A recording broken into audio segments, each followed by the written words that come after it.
Welcome to Minute Mayor Podcast. This is Zain Khan. Today, the topic of our show is Iran and its war with US-Israeli alliance. How will it affect our future, especially in the context of global order? Our guest today is an American journalist and also a geopolitical analyst, Heena Lotus. She also has her own podcast, Heena Lotus Media. Welcome to our show, Heena. This is Zain Khan. It's such a pleasure having you. Hi, it's such a pleasure being on. I look forward to this conversation and this interview. It's very much needed in the world of geopolitics. And, I'm very humbled to represent Hina Lotus Media. Thank you. I want to get to the first question, and because we're talking about a global order context, explain to our viewers what is unipolarity, bipolarity, and also multipolarity. Sure. No, that's an absolutely great question, especially when we are talking about international relations. So when you look at it in terms of, international relations definitions, unipolarity would be when one country dominates politically, military-wise usually as well, and economically, over like the global order per se. In this case, it would be the United States as the closest thing to it, if not it. And if it uses any sort of aggression, I guess you can say, or dominance, imperialism, things of that nature, it can also be considered a hegemony. Bipolarity would be when two countries are kind of rivaling, excuse me, for dominance. A good example of that would be the Cold War, where you had the Soviet Union as well as the United States kind of fighting for that dominance. Obviously, as of 1991, we both know that the United States won and it became kind of like that reign supreme. And then when it comes to multipolarity, that's something that's been a hot topic, especially over the last few years. It's basically when there's a multitude of different countries and regions who are competing for dominance or have dominance. So some examples of multipolarity or the potential for rising multipolarity would be countries like China, Russia, in addition to the United States. Some people are even saying with the war going on right now, Iran could be a big contender depending on where things go. Now, speaking about the Iran-Israeli-US war, let's have a hypothetical situation. Many political analysts are saying and claiming that if the US-Israel win this war, it'll be the reemergence of the US-led unipolar world. How do you perceive that notion? I think that's something that people should definitely consider. Obviously, when we're looking at like how volatile war is, even though it looks like Iran is winning as of right now and is projected to win, we always have to take into account alternatives. If the US was to win, we have to take into account, at least the last few years of the Trump administration. There was already a regime change done with Venezuela. I know United States has also brought Cuba on the brink of economic collapse. It's running out of oil. Trump is also talking about a regime change there. We also have to take into account the fact that there's a regime change done in Syria, which was allies, of course, with Iran as well. So when you take all that into consideration, if Iran was to lose this war and there was a regime change, it's a country that normally aligns itself with China, to a certain degree, also Russia. Now the power would be held by the United States as well as all the other countries I just listed. So there would be no doubt that it would be the dominating country, obviously economically, politically, military-wise as well. And it would, be a hard hit to the other countries that we just discussed. So it would kind of go from a potential multipolar world to the US, holding reign for however long again. Now, let's imagine if the US-Israeli forces retreat. Don't you think that that will be the start and the beginning of a multipolar world? Absolutely. I think that when the United States came into this war, they greatly underestimated Iran. So right now we have to take into account that, the GCC, all of those countries have various different, military bases and infrastructure that supports the Western Bloc, predominantly, the United States and Israel to a certain degree as well. Now that all these countries are being hit and they are kind of realigning themselves, repositioning themselves, we see, the United States as well as Israel running out of interceptors. From my understanding, they are only able to make 100 interceptors a year, whereas Iran has been able to stock up on them. Definitely since the 12-Day War, which was about 7 months ago, but to be realistic, probably since 1979, since the Shah Revolution. So they have thousands. With that all being said and done, and the economic, consequences of this war as well, if Iran was to win this war, we have to take into account that it would kind of bring a reemergence of a multipolar world, and we would also have to deal with the consequences of the United States now losing a lot of allies, losing a lot of trust in the global world as well.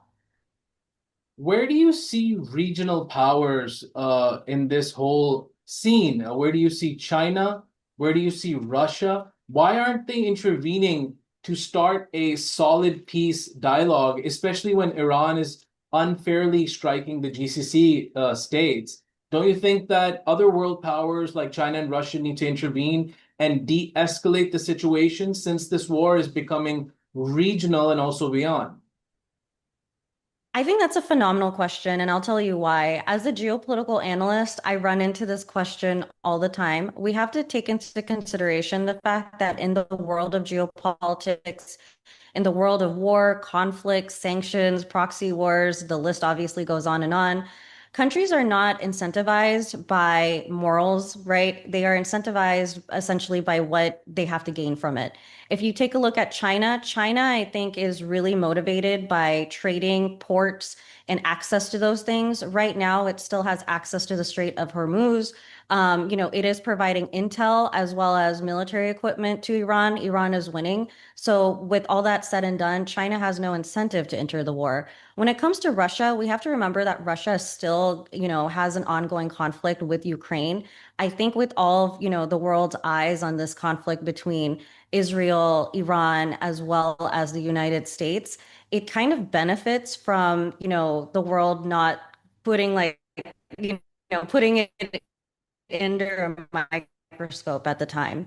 And we also have to remember the fact that Russia, they came out with the Board of Peace.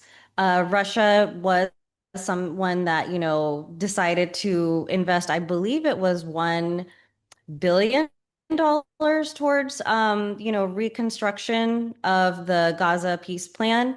And it was also kind of, talking to both sides of the equation as well. We also have to understand that the president of Iran recently talked to, Pakistan as well as Russia, and they both, said that they wanted to, continue fair relations and things of that nature. So I think Russia's just, trying to stay as diplomatic as possible. When it comes to European countries, especially NATO countries, they benefit from the security architecture that the United States provides. They also, benefit economically. I think if they were to intervene, especially if Iran potentially wins, it would kind of put them in a bad place when it comes to a rising multipolar world, if that is what is to come about. And I think with all the other countries, there's no incentive for them per se. US President Donald Trump won the last election on the narrative that he will not be starting any new wars. Now, the fact that the Trump administration has started a new war with Iran and that war has transformed into a regional conflict, how is his fan base, reacting to this reality?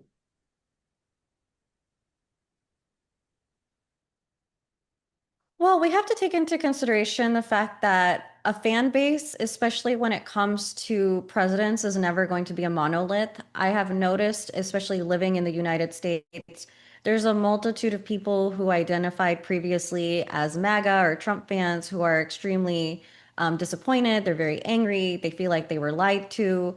And then obviously, you're gonna have, part of your loyal through and through. And so it's just a very mixed bag. I will say though, if we take ourselves away from the fan base itself and get to the US population, especially in the recent, few months, just the entire issue with Palestine, right? Palestine itself was something that the United States population was becoming a little bit more and more sympathetic towards. When you add in now the Iran, Israel, United States war, it looks like most of the United States is actually in opposition to it. And I think the reason for that is, the United States is going through a very, very severe housing market crash. It's probably one of the biggest ones, or the biggest ones that we've had in recent history. We're also going through, severe inflation. Grocery prices are high as a byproduct of the Iran war. We also have oil going up to $100 a barrel. If this continuing, that it might even be up to $200 a barrel. So I think there's a lot of consequences as a byproduct of this war that the U.S. Or Trump administration did not take into account. And I think that is why he's calling for ceasefire. The issue that we're running into, of course, is the fact that Iran currently winning this war and holding all the cards and having all the leverage is it doesn't seem to seize, its military action.